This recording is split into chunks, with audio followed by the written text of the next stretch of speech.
Happy Friday, mate. Although it's going to be tomorrow when I put this out. Don't know why I always say that, really. It doesn't matter, does it? No, not really.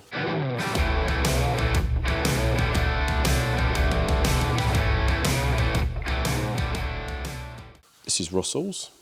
Got to get this off the stand, mate. I'm sure I've said this in a couple of videos now. Seem to drag on, don't they, some of them? Wow. But we're waiting for a few bits and that. So I've just got the timing belt on. Cam's all roughly set up. Crank's all roughly set up. I'm going to find TDC in a minute. Yeah. And then we're going to set these cams up, mate. So I've spoke to Ken Newman. Ken did these cams quite up some time ago. And he said they go in by just the measurement of the lift. He thinks it was one of his bespoke grinds. Right. So this is a solid lifter setup, so they are going to be different to the original hydraulic lifter cams. So the originals, you know, so you had standard Cosworth pulleys on there. Yeah. It works out so that these keys are pointed out away from each other. Pointing out away, yeah. So you've got that. And also on the original like pulleys, opposite to these keyways, you've got arrows which are supposed to point in towards each other. So what I do when I roughly set them up is just get the keys so you basically outwards get as best I can. What it would be standard, basically. Yeah, and then obviously eyeball the lobes. The lobes. So the lobes on number 4 there, you see, are on the rock, aren't they? Just about to, well, what would that be? And then we know we're there just and close. thereabouts. Now you can see Russell is using the Quaife steel pulleys. Love them. Absolutely love these peg type pulleys. So easy to set up, mate. They look cool as well. I think they look really good. They look really good. So what you do is you roughly sort of set them up as I've done, and then they come with a peg and obviously a cap to cover the peg. And these pegs, basically, you've got a certain amount of holes on the outside and you've got a certain amount of offset sort of holes on the inside. And what you do is you just find the one that fits. One that fits, basically. So you basically, so you'll adjust that to how you need it to be, basically, and then you just find which one goes in. So what I do to start with, I put a peg in each one to just lock them up. Then we find the true TDC on the bottom, on the crank, from down the plug hole. And once we've got that, Ken Newman, you always, on cams, you always have a recommended angle on the crankshaft that gives you full lift on the camshaft. So Ken recommends 112 on both of these cams to start with. So basically the crank will be on 112 degrees and inlet and exhaust would be fully open at that angle. That's it, yeah. So the exhaust cam will be 112 degrees after top dead centre. So we put a marker on 0 once we've found true TDC, turn it around 112 degrees on the dial. Right, yep. And then this will be on full lift, so it'll be the centre of the dwell. And we need to find that centre of that dwell. So what I tend to do, with the peg type, it's a lot easier because you just get it around, turn it around to 112, and you just turn the camshaft till it's in the centre. Yeah. Put the peg in, then you go back and just double check it. If not, you just move it round a peg. Ideal. Easy done, mate, isn't it? So easy to set up. Yeah. So that's basically what I've got to do on this Cosy. Tom has put the 2 unions in there because Russell wants to put the WRC breather kit on. So you've got both fittings in the sump. Oh, right, and it's got a separate catch tank. Yeah. So I shall go and pick that up Monday. And then we're going to be waiting for the nuts and bolts and what have you from plating and a box of stuff that we're getting blasted. I was going to say. Like the inlet manifold, etc. So we shall just put this on the stands, put it in one side, mate, and then we can get that big Toyota on there, innit? Yeah. But moving on, firstly, before we go over and have a look at the CVH that was on that pallet the other day and see what we found there and tell you what the story is with it, we have a bunch of paperwork here, mate, which has arrived in the post. Now, this is an interesting one. You know that we always have sort of free gifts off people, viewers and stuff like that, mate. We'll get something in the post. If it's interesting, we will obviously accept it. Now, we had an email from a chap called Richard, a very kind email saying he watches the channel, absolutely loves it. And once upon a time, when he was at school, he was doing a project on an engine. Oh. And he said it only seemed fit that because his dad worked on BDGs back in the day, that he did one on that. got nothing to lose. I'm going to write to Cosworth and ask them if they've got any information that he could have on this engine. And sure enough, mate, they responded. And what they sent him 45 years ago, bloody hell, was the full paperwork. We've even got the original envelope here, posted. Cosworth World. Just giving his address away. let's block that out. Yeah, so blocking his address. You can see that up there. Look, Cosworth World Championship Engineering. This has come from. That's cool. That's amazing. And it is all the information you would ever need from Cosworth on the BDA, BDG, whatever you like. BDA, it's all in there. It's all in here, mate. Absolutely everything. All the engine codes, all the torque settings, every bit of information, even drawings and what have you. Dimensions. Really cool, that is amazing.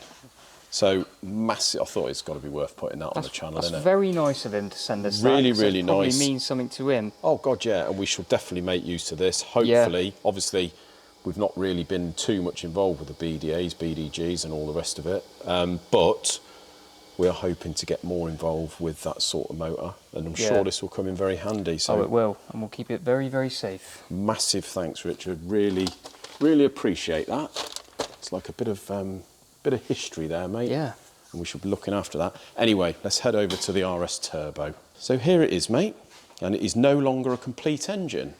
No, which wasn't the plan, really, was it? Wasn't the plan at all. So, just a brief story on this engine. We built this engine, fairly fancy RS Turbo, Series 2 Escort, in the Mercury Grey. Absolutely lovely car. Nice. Guy had restored the car. Lovely job. And we did the engine, basically. So this was about, as I say, this was getting on 3 years ago, and it's only just really got up and running. So it's been sitting. Right. No expense spared, did it all nicely. And we put a Newman cam in it, mechanical lifter, so it's got the solid lifters in it. Yeah. So it's like a fast sort of road double mechanical nut style.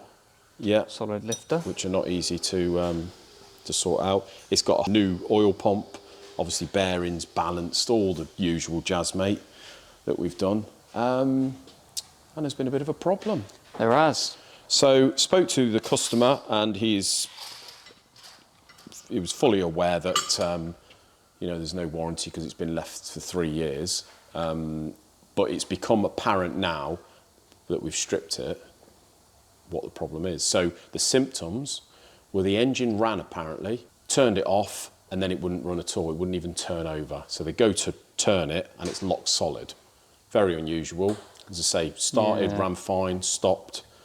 So we thought we better sort of take the sump off, take the rocker off, have a little look, mate. And what have us found? Well, a bit of a multitude of odd things, things that seem like anomalies, but then sort of all add up to a bigger picture. Which then you sort of get a better story then. Once you've sort of found out the bigger picture, you normally get a different story, don't you? Yeah. And that's exactly what's happened. So first thing we checked was the cam timing.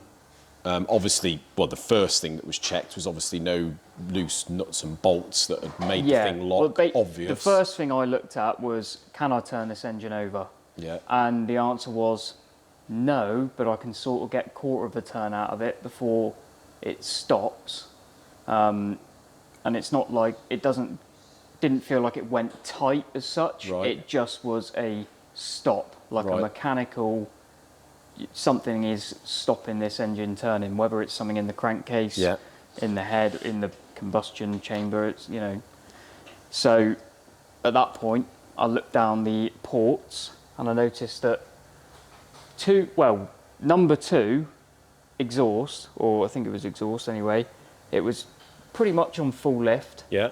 And the piston also looked like it was very nearly at top dead centre. So right, I thought, okay. That sort of is kind of telling you what's going on here. So at this stage we're thinking about issue, jumped some teeth, or it's broke a keyway or something weird. It's a cam timing issue. The valves are hitting the pistons to a point where it is not even, it's not getting past that point. It's just hitting the pistons and stopping it from turning, full stop. Yeah, so at that point, obviously the engine wouldn't turn, so we couldn't check the timing. But going by the timing visibly at that stage, we were working out it was out, what, about 130 it weren't degrees? Right. Yeah, so what we ended up doing was I took all the rockers off. Yeah.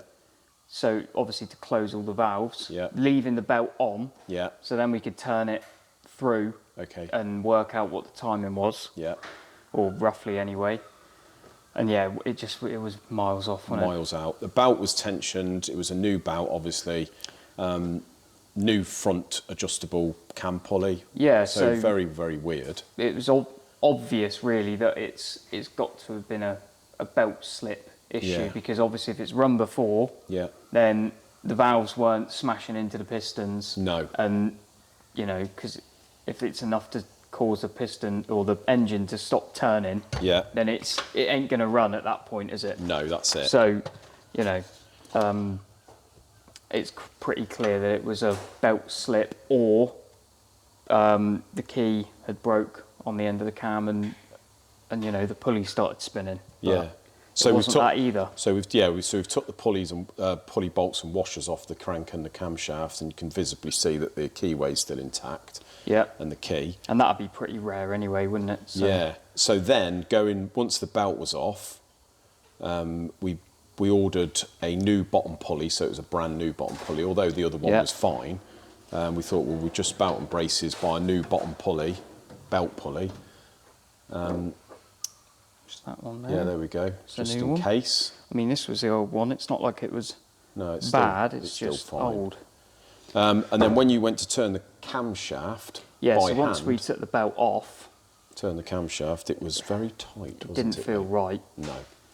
So what we soon discovered once we removed the cam was it has picked up in this area here.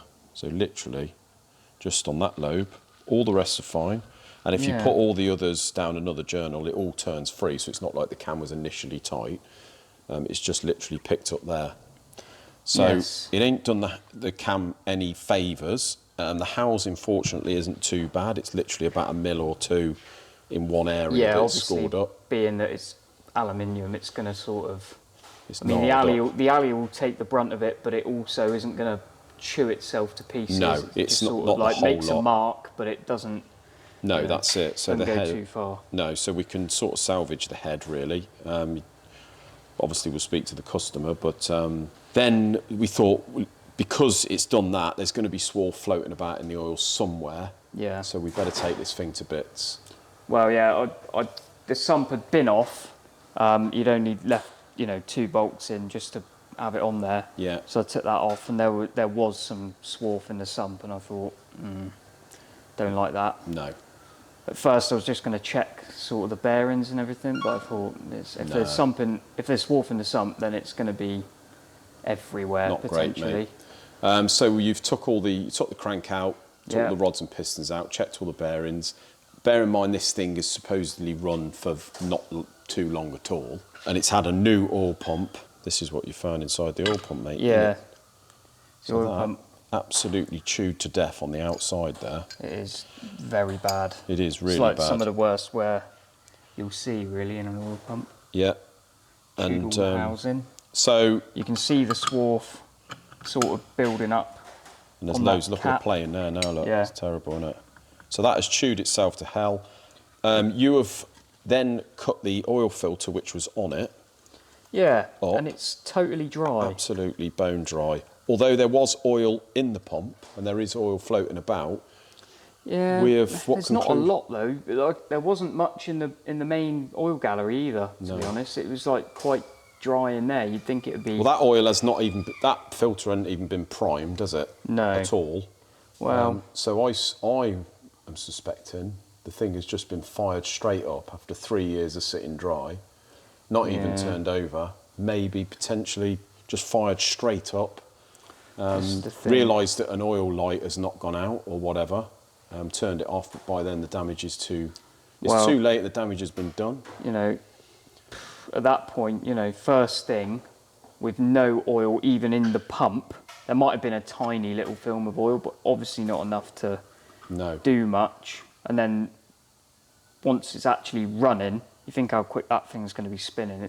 It's not going to create the suction, is it? No. So it needed to be primed properly first, really. It did really, and as I say, the filter get the oil needed to have a pressure bit up. of oil in there and get the oil pressure up, like you say. Before you actually fire it up, because there's a big difference in cranking speed and idle speed. Yeah, there is, And even on idle, when it's running, that thing's spinning fast. Oh, hell of a fast, yeah. Know. So that is the conclusion, mate. I suppose the moral of the story is don't just fire it up, if that's what's happened. I mean, bearing in mind this thing's only meant to have run for probably no less than an hour. Yeah. Like that kind of, and never, never used, and barely would have been used. It's just been sort of turned on, turned off. Exactly, yeah. So it's definitely, I think the problem does emanate from the oil pump, really. Maybe. So there we go, mate. It's going to be a new pump, obviously a full clean of the motor, some new gaskets, all the rest of it, new seals. Yeah, it could have been a lot worse. The bearings are all right. Yeah. See if we can do something with that housing, I'm sure. Have a little chat with the customer about the camshaft, but really that needs to be renewed and then put it back together, mate. But yeah, lesson to be learnt there. The trouble we got is a lot of the engines that we do for ongoing projects are sitting around stagnant for quite some time, and they do need to be turned over periodically and made sure that they're primed and get the oil pressure up before the things are turned over and fired up on the key. Yeah. So there we go, mate. Yeah, that's lesson to be learnt. Sort of exactly why the warranty doesn't start when you first start it up. It's when it leaves here and you've got 12 months, get the thing running. Yeah. Make sure you're happy with it. Follow all the sort of correct procedures, really. Exactly. So there we go, mate. That concludes this week's videos and this week. Going to be a little heat wave next week, isn't there? Apparently so. So got to try and get some energy ready for doing the videos next week, isn't it? But have a lovely weekend, guys, and see you next week. Cheers.